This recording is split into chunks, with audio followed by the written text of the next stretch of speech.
In early 2024, a team of scientists working with the Waorani people in Ecuador came across what looked like a typical green anaconda until they ran the DNA. Turns out it wasn't the same species at all. It's now been named the northern green anaconda, and genetically it's about 5.5% different from the one we already knew about. That might not sound like much, but in evolutionary terms, that's a 10 million year separation. I was surprised by that too. This thing is huge. The team spotted one female that was over 20 feet long, and some locals claim they've seen them closer to 25 feet, weighing more than a half ton. It lives in remote rivers stretching from Ecuador to Venezuela and has pretty much gone unnoticed by science until now. They mostly feed on big prey, and by big prey I mean like deer and caimans, which are basically like a type of alligator. So yeah, these things are massive. The green anaconda stays underwater for long stretches. They're definitely not easy to spot, and unfortunately their territory overlaps with areas being torn up by oil drilling and illegal logging. The same researchers who found the snake also pointed out high levels of pollution in the water from petroleum waste, which could be slowly poisoning these animals. So yeah, the biggest snake ever found might already be at risk of extinction, and we only just learned it existed. Meanwhile, all you snake haters are clapping and cheering.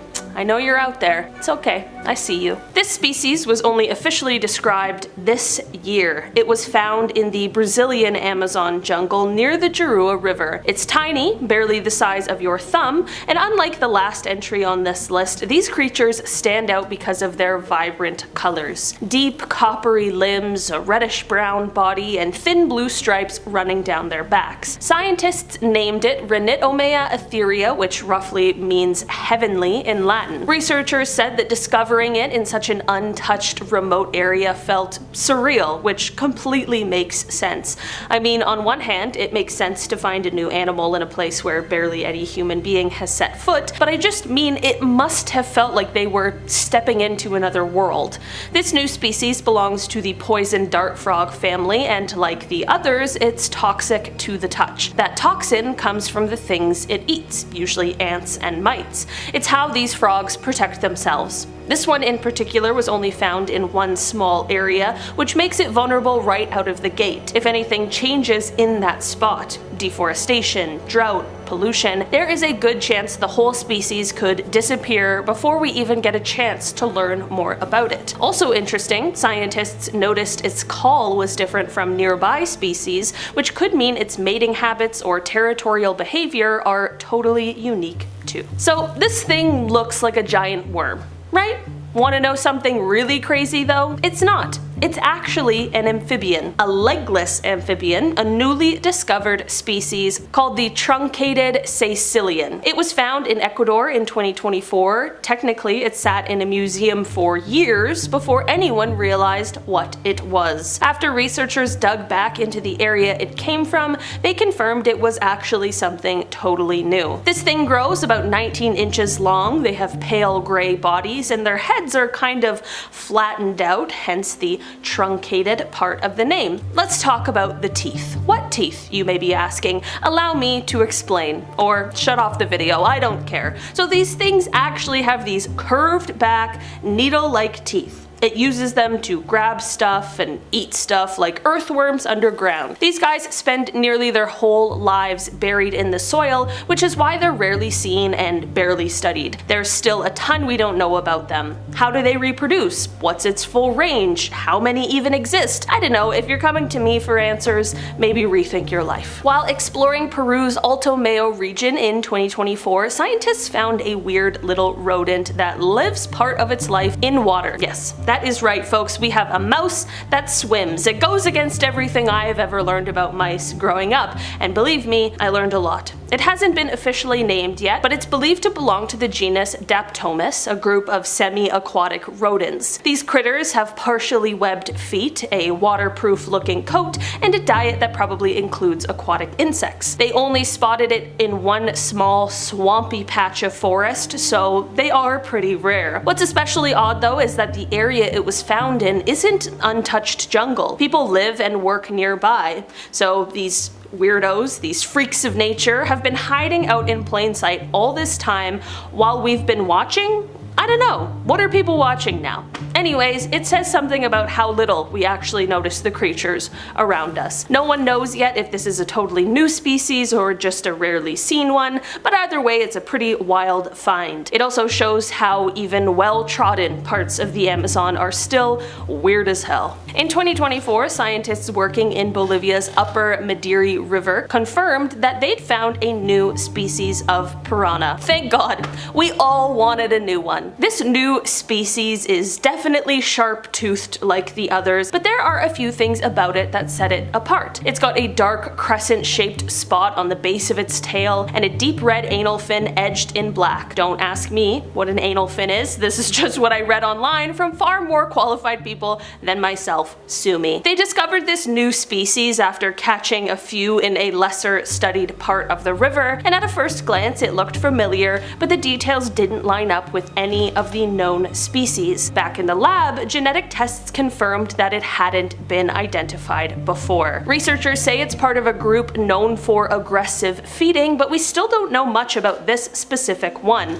like how big they can get or how they can hunt. The point is, even a fish as infamous as the piranha can still surprise you with new branches on the family tree. Maybe don't go skinny dipping in the upper Madiri anytime soon. This one's for the spider people, all 12 of you around the world. In 2024, researchers in Ecuador found a brand new species of giant crab spider. It's part of the huntsman spider family, which are already known for being fast and too big. This one can stretch out around 5 inches with long orange legs tipped in brown, and I feel itchy just talking about it. What's interesting is how it hunts. Unlike web spiders, these guys don't sit and wait. They're stalkers. They move through the jungle a few feet off the ground, creeping silently, looking for prey. That kind of hunting style isn't typical for other spiders in its group, which is what tipped researchers off that this one might be something new. It's the first time a spider from this genus has been found in Ecuador, but others like it have shown up in parts of Central and South America. These guys were named after an Ecuadorian biologist who helped train the team that discovered it, which is a nice touch. My heart is warmed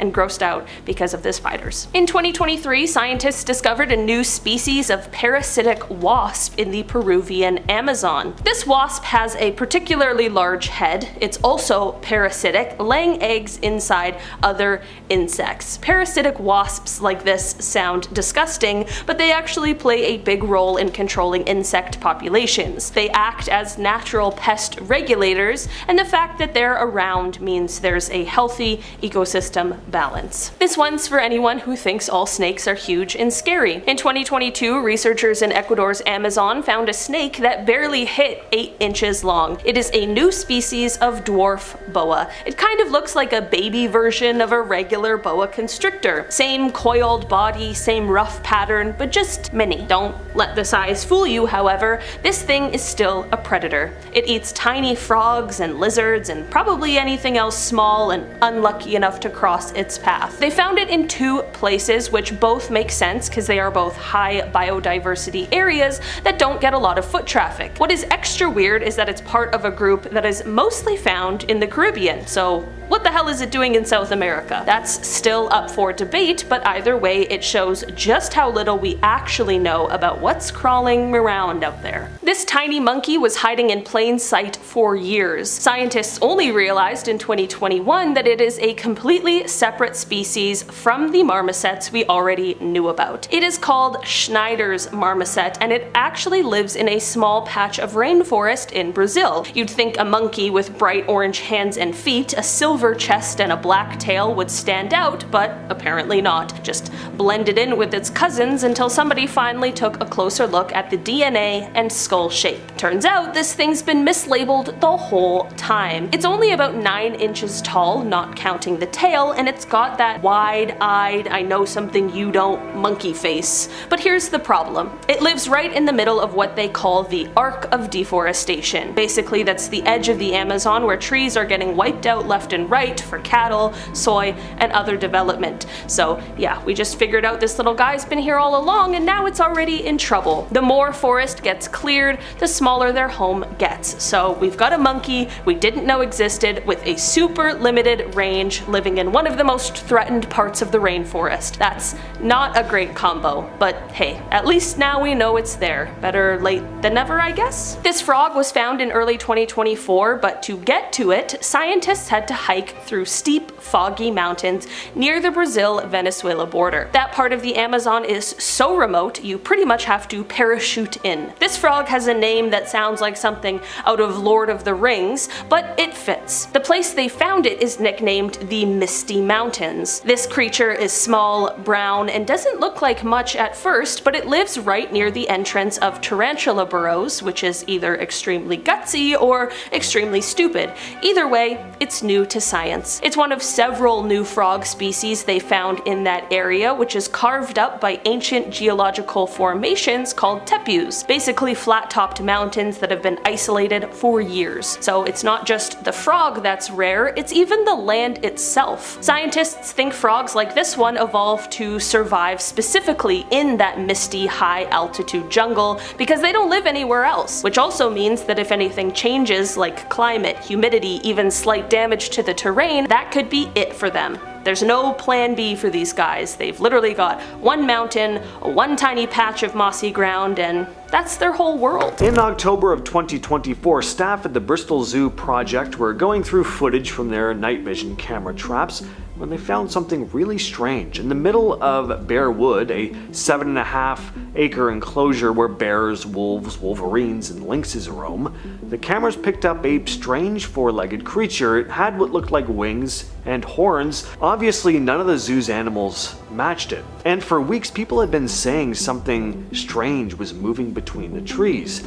Even the animals seemed spooked. Wolves and wolverines don't usually pay much attention to the usual wildlife like deer, but this time they did. They seemed spooked by something. Well, they still have no idea what this creature was. Some people think it's just a deer caught in like a weird angle, maybe with motion blur making the ears look kind of like wings, but others think maybe Bristol now has its own local legend.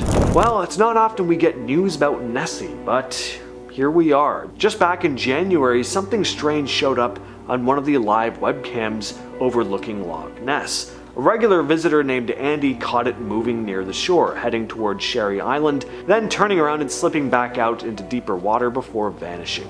He said it was cruising along for a few minutes between 4:41 and 4:48 in the afternoon. Andy's been coming to Loch Ness since the late 80s. He's familiar with the environment and normal wildlife around the loch, but this was something else. The group that runs the webcam, Loch Ness Exploration, said the footage was worth sharing because it wasn't just another random wave or boat ripple. Whatever the thing was, it looked pretty big, and this isn't the first time. In August of 2023, an Irish Nessie fan named Owen O'Fadigan spotted something on a webcam as well. He described seeing a large black hump that popped up, moved across the water, then dipped back under as a boat got close. Owen said fish do not have wakes. The movement was uncharacteristic of a seal or an otter. Only the Loch Ness Monster is the obvious choice. What you're looking at here is a sonar image taken at Loch Ness. On September 22nd, 2024, a skipper named Sean Sloggy was out on Loch Ness doing his usual rounds when something strange popped up on his sonar screen. Sean's been working these waters for years, but he's never seen anything quite like this. The strangeness of it was chilling. It's the sort of thing that leaves you speechless, he said. Sean was with maritime pilot Liam Mackenzie that day, just getting ready for another boat to arrive, when the sonar suddenly lit up. There was a massive object sitting about 320 feet down. Sean's used to spotting all kinds of weird fish and shapes on sonar, but this thing was massive. The shape looked long and stretched out, and Sean noticed there were what seemed like air pockets inside, something you wouldn't normally see with regular fish or logs even. They tried to circle back and find it again, but whatever it was had completely disappeared. We're not sonar experts, but I've never seen anything like it, Sean went on to say. In October of 2015, a man named Dave Black was driving near a golf course in Little Egg Harbor Township, New Jersey, when he saw something that looked like a deer or maybe a llama walking along, but then it suddenly sprouted wings and flew off into the trees. Dave managed to snap a quick blurry photo on his phone though, and sure enough, there was this dark creature with big wings and what looked like hooves dangling beneath it. Dave had no idea what he was looking at. And when news of the photo came out, he stuck to his story, insisting that he was not trying to mess with anyone, that he really saw it and had no explanation. The photo blew up online and got everyone in New Jersey talking about the Jersey Devil again, a legendary winged creature that's supposedly haunted the Pine Barrens since the 1700s. Back in November of 2007, a Fresno homeowner known only as Jose to the media got spooked by his dogs barking at night, and he checked his security camera footage. He couldn't believe what he was looking at. The video shows this tall, skinny white figure gliding across his lawn, almost like living pants. There's no arms or torso, it's just long legs carrying a rounded quote-unquote head on top. Jose was pretty freaked. He woke his brother, saved the clip by pointing a camcorder at his monitor because the system would overwrite the footage. The story blew up after he shared it with Univision, and paranormal investigators also got involved. Even the History Channel covered it as part of fact or faked paranormal files and called it unexplainable. Then in 2011, similar footage was captured at Yosemite National Park showing two of these things together, one smaller, one larger. No one's ever figured out what they were. They're simply known as Fresno Nightcrawlers. In February of 2012, farmer Hjortur Jerov, I don't know if I'm probably not pronouncing that right, but I couldn't find a video of anyone pronouncing it online. Well, anyway, he's an elderly farmer. He set up a camera by a river feeding Lake Lagerflot in East Iceland. He ended up with some pretty crazy footage that's gone on to become the best possible video evidence of the mythical Icelandic lake monster known as the Lagerflot worm. The video shows what looks like a serpentine creature drifting just under the icy water, maybe 30 to 90 feet long. The clip went viral around the world, even prompting a local panel to vote 7-6 that it was real and awarded him with a small cash prize. The Lagerflot worm's been part of Icelandic folklore since the 14th century. Said to be this massive lake monster, sometimes said to be longer than a football field. In August of 2023, photographer Shay Kelly dropped a set of images she'd been holding on to since 2018. She and her husband had been having lunch at an inn on Loch Ness when she caught something gliding through the water about 200 meters offshore. Shay said it was moving, quote, right to left at a steady speed, spinning and rolling at times. We never saw a head or neck. After a couple minutes, it just disappeared and we never saw it again, end quote. At first she thought it might be otters or a seal, but it never came up for air again and it just kept moving like a serpent, she continued. Steve Feltham, a well-known Nessie hunter who's been at this for over 30 years, called the photos the most exciting surface shots in decades, saying they are the most compelling surface images of the phenomenon. They still defy explanation. The images show two rounded humps rolling through the water. There's no obvious head or neck, but it definitely doesn't look like otters or divers. Whatever this really was, a Nessie or a massive eel, these are definitely some of the clearest and most intriguing Nessie photos possibly ever. In mid-2023, farmers near Oruro, Bolivia started spotting something weird roaming their fields. One drone video caught this hunched, dark figure standing upright in a crop field. Carlos Flores, who first spotted it in the footage, said, "It is strange. It looks like a dog, but it has a hump further back. Looking at the images, it has the same position as the chupacabra." Well, this creepy drone footage seemed to trigger fears that the legendary goat sucker had struck again, and a lot of that had to do with the timing of this. Farmers in the area had been finding dead livestock drained of their BLOOD. Some of them took to installing floodlights around their ranches, hoping to either scare it off or actually catch it on camera. The footage itself is not super clear. I mean, it's taken from very far away, but you can definitely see this dark, hunched shape in the center of the frame, motionless at first, then shifting, almost like it realizes the drone is watching and scurries away. Imagine strolling on a Long Island beach and finding this thing washed up on the shore. Well, in July of 2008, a woman named Jenna Hewitt and two friends were walking along Ditch Plains Beach in Montauk when they came across this bloated, hairless corpse with a weird beak-like snout and long limbs. Jenna's friend Christina snapped the infamous photo, and the image blew up online within days. People couldn't figure out what it was. Some thought it was some kind of deformed raccoon, maybe a sea turtle without its shell, and of course, some people immediately jumped to secret government experiments. That's because this was pretty close to the old Plum Island Animal Disease Center. Some people were saying that maybe it escaped from some shady lab over there. No one ever officially confirmed what it was. To this day, people still argue about whether it was just a decomposed raccoon or maybe something else. Apparently, this next piece of footage was taken somewhere in Bolivia on April 20th of 2020. The video starts off pretty normal. You see a nice view of the trees, you hear birds in the background, but then you notice it. There's something hovering in the sky. It's not a bird, there's no flapping of wings, plus it's way too big to be a bird anyway. It's certainly not a plane. The object seems to just drift downward, slowly making its way toward the trees before finally vanishing into the tree line. Now, what could it be? A drone? Well, the object is far away, but still pretty easy to make out. This would have to be a pretty sizable drone, right? Well, I don't know.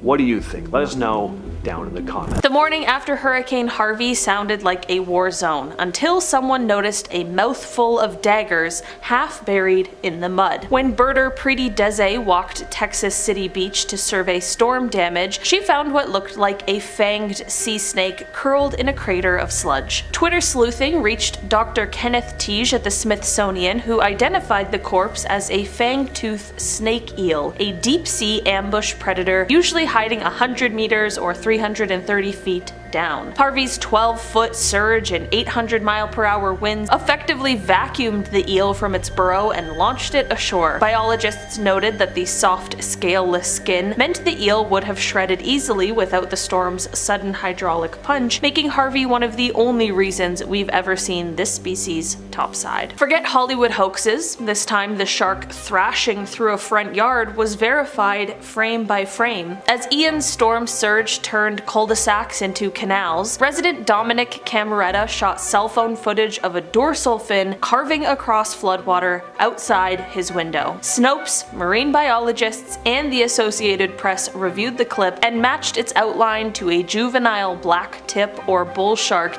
displaced by a 12-foot surge. The fish, around 4 feet long, likely entered the flooded estuary chasing mullet, then rode the surge inland. When the waters receded, the shark was flushed back toward the river, but not before racking up 20 million TikTok views. Imagine walking on empty seabed only to spot two 1-ton mercows heaving for breath in the blazing sun. Hurricane Irma's low-pressure eye literally sucked Sarasota Bay out to sea, leaving bare mudflats and 2 adult manatees stranded like overturned trucks. Photos posted by locals went viral, summoning dozens of volunteers who rolled the 3-meter mammals onto tarps and slid them 100 meters back to deep water. Experts explained that rapid barometric drops can disorient manatees, which surface to breathe and then they find the waterline suddenly gone. Thanks to quick community action, both animals survived, turning a potential tragedy into a feel-good rescue amid the Category 4 chaos. Anglers casting into chocolate brown surf suddenly watched a 16-foot shadow backflip beside the pier. 3 days after Hurricane Sally's eye wall shredded Alabama's coast, fishermen near Fort Morgan filmed a giant oceanic manta ray executing barrel rolls only 30 meters from shore. Normally roaming tropical open oceans, these giants follow plankton blooms. Sally's 20 inches of rain washed a banquet of nutrients into nearshore waters. Marine ecologists say the storm's churning mixed warm Gulf surface layers downward, creating the temperature gradient mantas prefer. The surprise cameo added storm-chasing manta to the list of Sally's bizarre side effects and offered researchers a rare northern Gulf sighting for the species tracking database. Lightning flashes, and in that split second you see a dinosaur coasting past your SUV. Tina Lambert Bennett's doorbell cam captured a 3.5 meter or 12-foot American alligator paddling down her flooded driveway as Hurricane Sally's surge peaked at 6 feet. Alligators tolerate brackish water for short periods, so coastal storms can lift them out of bayous and onto urban streets. Wildlife officials later tracked the reptile back to Little Lagoon marshland once waters subsided. A Reuters fact check traced the footage's origin after copycats falsely claimed it showed other storms, proof that Sally's viral gator remains the gold standard for see you later alligator content. Folklore says the sea gods send an oarfish before disaster. This one arrived just hours after a night of typhoon-driven waves. Villagers in Albi awoke to a 4-meter giant oarfish rippling like silver ribbon on the beach. The fish's fragile bones and scaleless body make it prone to injury from turbulent upwelling. Local legend claims oarfish herald earthquakes. Scientists counter that storm damage and pressure trauma are likelier culprits. Still, the rarity of seeing a deep-sea sea serpent alive made headlines worldwide, and fair enough. Seeing one of these things really makes you understand where the tales of sea serpents come from. Half the carcass was unfortunately sold at the fish market before biologists could secure samples, underscoring how quickly folklore can mix with fisheries when curiosity meets commerce. Three brothers scouting dive spots nearly drove over a 14-foot giant squid sprawled across the asphalt. A fierce Antarctic blast pummeled Wellington's south coast, and the next low tide revealed a giant squid. Mantle 4.2 meters, tentacles shredded by rocks at Red Rocks Reserve. Divers Jack, Daniel, and Matthew Applin phoned NIWA scientists who measured beak size to confirm full adult status. Extreme low pressure systems can stun deep dwelling squid, causing fatal buoyancy loss that sends them rocketing to the surface like balloons. Samples from this individual fed into global DNA studies mapping giant squid populations, turning a freak beach day into a data windfall for cephalopod science. Subsea cameras caught an octopus literally white-knuckling basalt as 40-foot waves smashed the surface above. During November's bomb cyclone, Ocean Networks Canada's observatory at Folger Pinnacle filmed a giant Pacific octopus flattening itself against rock outcrops while currents whipped kelp sideways. The cephalopod folded its web between arms, reducing drag, a behavior scientists had hypothesized but never observed before. Sensors recorded dissolved oxygen drops and turbidity spikes, offering rare paired data on how extreme weather affects benthic hunters. When conditions calmed 18 hours later, the octopus released its death grip and glided off unscathed, proving storm survival is possible hundreds of feet down, especially if you have 8 anchors. Commuters thought the tentacled blob in the elevator bay was a Halloween prank until it darted for a floor drain. A seasonal king tide amplified by offshore squalls pushed seawater through storm water drains onto a multi-story garage on 14th Street in Miami Beach in 2016. Along for the ride was a common octopus roughly the size of a dinner plate. Photos hit Twitter, prompting city staff to trap the animal in a bucket and return it to the bay. Marine engineers later used the incident to illustrate how rising seas and heavier rain events can convert drainage systems into reverse fire hoses, complete with free swimming hitchhikers. Deputies responding to dune-crushing surf found a fish wider than an SUV pancaked in ankle-deep foam. February's potent nor'easter funneled 15-foot breakers onto Volusia County, beaching a mola mola, or an ocean sunfish, weighing an estimated 300 kilograms kilograms. Body cam video shows officers comparing the fish to a slimy Roomba while using a stretcher board and rip current timing to slide it back into deeper water. According to NOAA, sunfish lack swim bladders and rely on dive and glide routines. Sudden pressure changes during storms can leave them stuck near the surface and vulnerable to shoreward currents. The fish powered off once afloat, closing our list with a rare, happy ending caught on official tape.